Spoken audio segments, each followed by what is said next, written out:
Possible नाहीये कसं तुमच्यासोबत. मॅडम पेट्रोलिंगला असतो आम्ही आणि तुम्ही जो कॉल केला ना म्हणून तुला कॉल असतो आम्ही लगेच तुमच्या फोनमध्ये किती मिनिटात आलो सांगा आम्ही 2 ते 3 मिनिटात आलो आम्ही त्यामुळे एक अजून होते याच्यासोबत पळून गेले.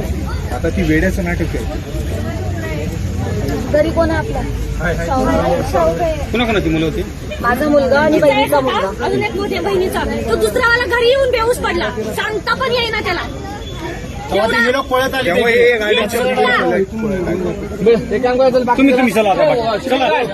मुलगा आणि माझ्या बहिणीचा मुलगा दोघं जण कचरा फेकायला आले होते. जवळच इथेच पाच तेव्हा तितक्यात तिने माझ्या एका मुलाला पकडलं, दुसरा मुलगा लगेच पळायला लागला. तोपर्यंत घरी येऊन तो बेशुद्ध पडला की एका बाईने पकडले म्हणून. ती वाटतं इकडून जात होती, तोपर्यंत आम्ही धावत आलो. नाही ते तिकडल्या गेटवरनं त्या गार्डन मधून पळायचा प्रयत्न करतो, तोपर्यंत आपण ओरडून म्हणजे आम्ही आलो ना या गेटमधनं, तेव्हा तिने मुलाला सोडलं आणि मग येण्यासारखं करायला लागली. किती वर्षाचा मुलगा होता 7 वर्षाचा मुलगा. आणि आमची मुलं रोज येणं जाणं करतात, खेळतात, असं कधीच नाही झालं. पण हे फर्स्ट टाइम इथे आमच्या इथे झालं या एरियामध्ये मागे.